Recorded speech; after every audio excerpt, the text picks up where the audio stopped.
you didn't know about Buell, now you do. I've made no secret of it. I'm a BMW GS fanboy. Some also know us as GS wankers. You have to watch out for us.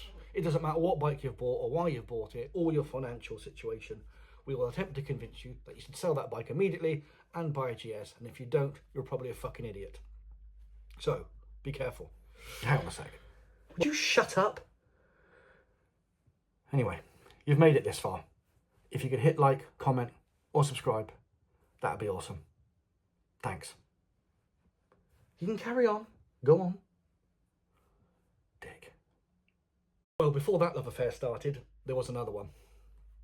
Back in 2005, when I passed my test, I bought my first big bike before I passed my test, and that is the Buell XB9S Lightning. A bike the likes the world had never seen before and has not really seen since. The technology and engineering involved was cutting edge.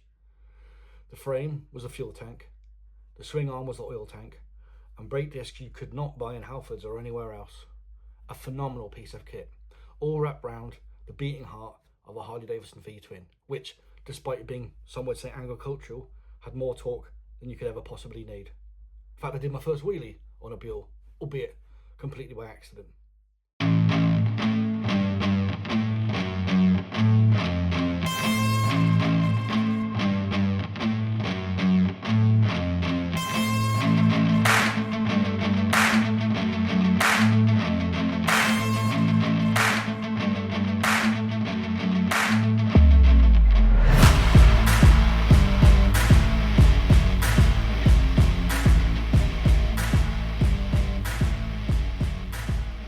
Buell history has been a remarkable history of motorbikes where design and innovation was at the heart of it. This is particularly shown with the XB series, and one bike in particular, the Buell XB12 Uylsses, which is the first adventure sports bike before the adventure sports bike was even a market. While the Multistrada was being built looking like this and nowhere near looking like this, Buell were putting out a motorcycle that had all the convenience you'd want from a modern day sports adventure bike, with over 100 brake horsepower, outperforming even the GS of its day. Now, this as a brand has been somewhat forgotten, particularly around just after the financial crash of 2008. Prices of everything were plummeting. Harley-Davidson had cut Buell loose, having bought 49% of them some years previous, and nobody wanted their bikes. So trucks had come over from all over Europe and were buying them up lock stock.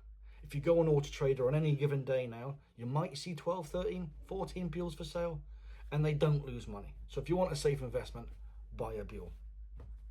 A phenomenal piece of kit, a phenomenal piece of engineering, and a real bike to love.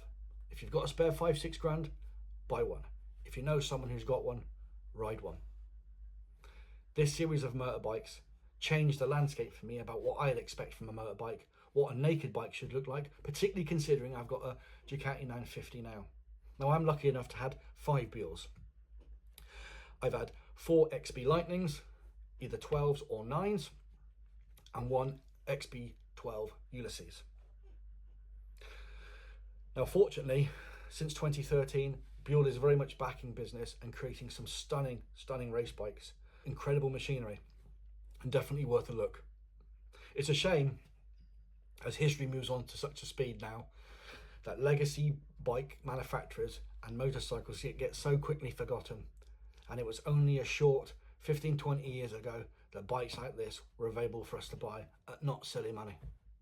So, if you didn't know about Buell, now you do.